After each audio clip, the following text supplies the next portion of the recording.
Hello viewers, welcome back to another video of సామాస్ filmy freak.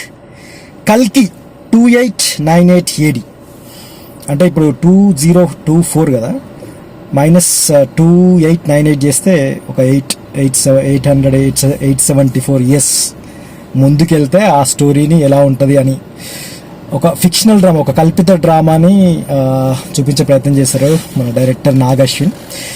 But ఫస్టే negative talk తోటి start చేసినవి ఏంది భయ్య అని అనుకోకపోతే, ఈ సినిమా అయితే ఫస్ట్ హాఫ్ అంతా ఇంకా హ్యాపీగా పడుకోవచ్చు అనమాట. ఎందుకంటే ఈ స్టోరీలో ఇంట్రడ్యూస్ చేసిన పెద్ద పెద్ద లెజెండరీ యాక్టర్స్ అంతా ఇంట్రడ్యూస్ అవుతూ ఉంటారు. అంటే పడుకున్నాడు కాస్త థియేటర్లో ఉండే అరుపులకి, అంటే వాళ్ళ ఎంట్రీకి, కమల్ హాసన్ ఎంట్రీ, ఇటు అమితాబ్ జీ ఎంట్రీకి, ప్రభాస్ ఎంట్రీకి, ఇట్లా లెజెండరీ యాక్టర్స్ అందరి ఎంట్రీస్కి ఇంకా థియేటర్లో అరుపులకి లేచి ఏం జరిగిందని చూస్తారు, తర్వాత ఏం లేదని తెలుసుకొని మళ్ళీ పడుకుంటారు అనమాట. సో అట్లా ఫస్ట్ హాఫ్ అంతా అలా డ్రాగ్ చేసి అసలు ఆ క్యారెక్టర్ ఎలివేషన్ లేకుండా, ఎక్కడ ఎమోషనల్ కనెక్టివిటీ లేకుండా చాలా స్లో డ్రామా లాగా అనిపిస్తుంది. అంటే కమల్ హాసన్ క్యారెక్టర్ ఏంటి అనేది అక్కడ ఎలివేట్ అవ్వదు, అదొకటి. అండ్ ప్రభాస్ అంటే ఇంకా ప్రభాస్ యాక్షన్లోకి దిగడము, యాక్షన్ బుజ్జి అని, ఇంకా ఇదంతా కొంచెం ఏంటంటే మనకు కొంచెం ఫిక్షనల్ డ్రామా ఎక్కువైపోయి, అంటే సైన్స్ ఫిక్షన్ ఎక్కువైపోయి, అంటే కథలో ఉండే మ్యాటర్ తక్కువైపోయి జనాలకి ఫస్ట్ హాఫ్ అంతా ఇంకా స్లో నరేషన్ అవ్వడం అదంతా అనిపిస్తుంది. ఇంకా క్లియర్గా చెప్పాలంటే ఫ్యామిలీ ఆడియన్స్కి అయితే అసలు నచ్చదు. అంటే ఫ్యామిలీ ఆడియన్స్ ఎవరు అని అడిగితే లేడీస్ కానీ, ఒక మిడ్ ఏజ్ పీపుల్స్ కానీ అసలు కనెక్ట్ అవ్వదు సినిమా. అండ్ కాకపోతే ఇంతవరకు అంటే ఫస్ట్ హాఫ్ వరకు కొంత నెగిటివ్ అని చెప్పొచ్చు ఈ విషయంలో. అంటే డ్రాగ్ చేయడం విషయంలో, క్యారెక్టర్ ఎలివేషన్ లేకపోవడం విషయంలో, ఇదంతా కూడా ఎక్కడ కనెక్ట్ అవ్వరు ప్రేక్షకులు అయితే. ఇంకా సెకండ్ హాఫ్లో వచ్చేసరికి ఈ ఫస్ట్ హాఫ్లో ఏదైతే మనకు ఈ మహాభారతంలో ఉండే క్యారెక్టర్స్, ఇంపార్టెంట్ క్యారెక్టర్స్ ఉంటాయి కదా, అంటే కృష్ణుడు కానీ, ఇటు మెయిన్గా చెప్పాలంటే అర్జునుడు, ఇటు కర్ణుడు, అండ్ ఇంకొక మోస్ట్ ఇంపార్టెంట్ క్యారెక్టర్ ఇందులో అశ్వత్థామ. సో ఈ అశ్వత్థామ క్యారెక్టర్ అయితే ఇంకా అమితాబ్ జీ రోల్ అనమాట, అది అశ్వత్థామ క్యారెక్టర్. ఇంకా అమితాబ్ జీకి ఇటు ప్రభాస్కి మధ్యలో ఉండే యాక్షన్ సీక్వెన్సెస్, అశ్వత్థామ రోల్ అంటే ఈ అమితాబ్ రోల్ అయితే బాగా అనిపిస్తుంది.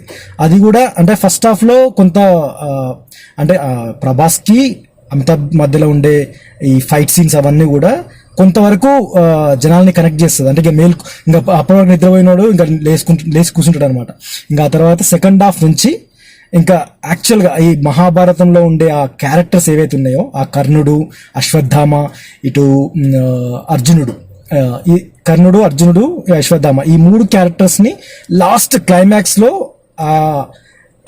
కలియుగంలో కలిపే ప్రయత్నం చేస్తారు అనమాట. ఈ కల్కి మూవీ గురించి పాజిటివ్గా చెప్పాలంటే, ఇంటర్వెల్ తర్వాత స్టార్ట్ అయ్యే స్టోరీ అండ్ క్లైమాక్స్లో కొన్ని గూస్ బంప్ సిచ్యువేషన్స్ అవన్నీ కూడా నాగ్ అశ్విన్ మార్క్ అయితే ఉందని చెప్పుకోవచ్చు.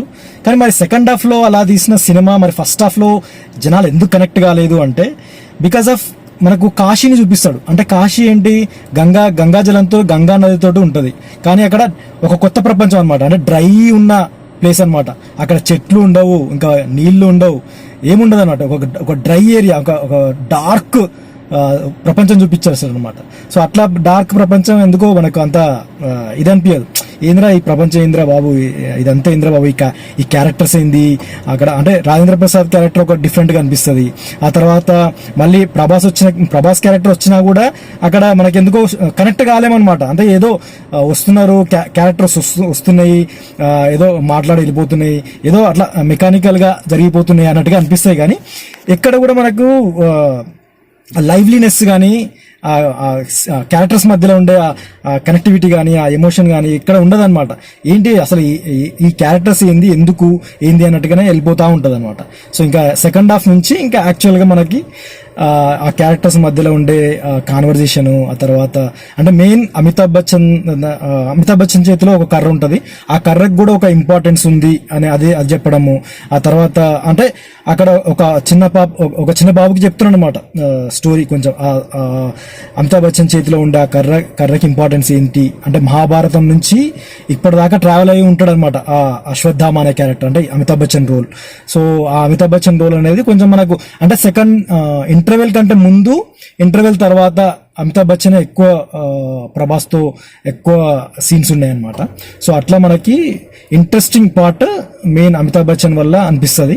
ఇంకా యాక్షన్ సీక్వెన్స్ అయితే ఇంకా సెకండ్ హాఫ్ లో బాగా అనిపిస్తుంది. ఫస్ట్ హాఫ్ అంతా మనకు రొటీన్ గా ఇంకా ఇదే గుద్దుకునుడు, ఇదే నారా బాబు ఏంద్రా అన్నట్టుగా అనిపిస్తుంది ఫస్ట్ హాఫ్ అంతా.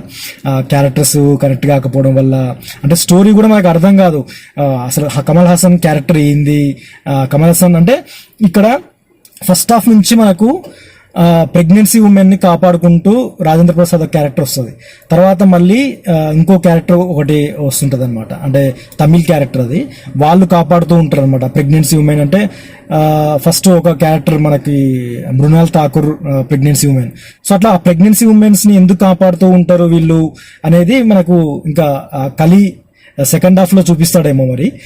ఫస్ట్ హాఫ్ లో క్లైమాక్స్ లో ఇంకా ఆ ప్రెగ్నెన్సీ ఉమెన్ నుంచి వచ్చే ఒక బేబీ, అది యాక్చువల్గా అదే ఇంకా కలి నుంచి కాపాడే ఒక దైవం లాగా భావిస్తూ ఉంటారు అనమాట. సో కానీ అది ఎందుకో ఫస్ట్ హాఫ్ లో కనెక్ట్ అవ్వరు. మనకి ఫస్ట్ హాఫ్ లో మృణాల్ ఠాకూర్ ప్రెగ్నెన్సీ ఉన్న ఉమెన్ ని కాపాడే పనిలో రాజేంద్ర ప్రసాద్, ఆ క్యారెక్టర్స్ అక్కడికి అయిపోతాయి. తర్వాత మళ్ళీ దీపికా పదుకొని ప్రెగ్నెన్సీ, అంటే తన నుంచి వచ్చే ఏదైతే బేబీ ఉంటారో ఆ బేబీ అనేది ఇంకా దైవం లాగా భావిస్తూ ఉంటారు. సో తనని కాపాడే క్రమంలో ఇంకా అమితాబ్ బచ్చన్, అశ్వత్థామ క్యారెక్టర్ అమితాబ్ బచ్చన్, తర్వాత మళ్ళీ ఇక్కడ నెగిటివ్ రోల్లో ప్రభాస్ ఉంటాడు. తనకు వేరే ఒక ఎయిమ్ ఉంటుంది అనమాట. సో ఇట్లా ఇంకా వీళ్ళిద్దరి మధ్యలో ఫైట్ సీన్స్, ఆ తర్వాత లాస్ట్ లో క్లైమాక్స్ లో అసలు అంటే ఇంతవరకు అంటే క్లైమాక్స్ లో కూడా కమల్ హాసన్ క్యారెక్టర్ ఏంటి అనేది ఇంకా మనకు తెలియదు. కాకపోతే ఇక్కడ మనకు ప్రభాస్ క్యారెక్టర్ ఏంటి, మహాభారతంలో ప్రభాస్ క్యారెక్టర్ ఏంటి, అమితాబ్ బచ్చన్ క్యారెక్టర్ ఆల్రెడీ అశ్వత్థామ అని చెప్పాను కదా.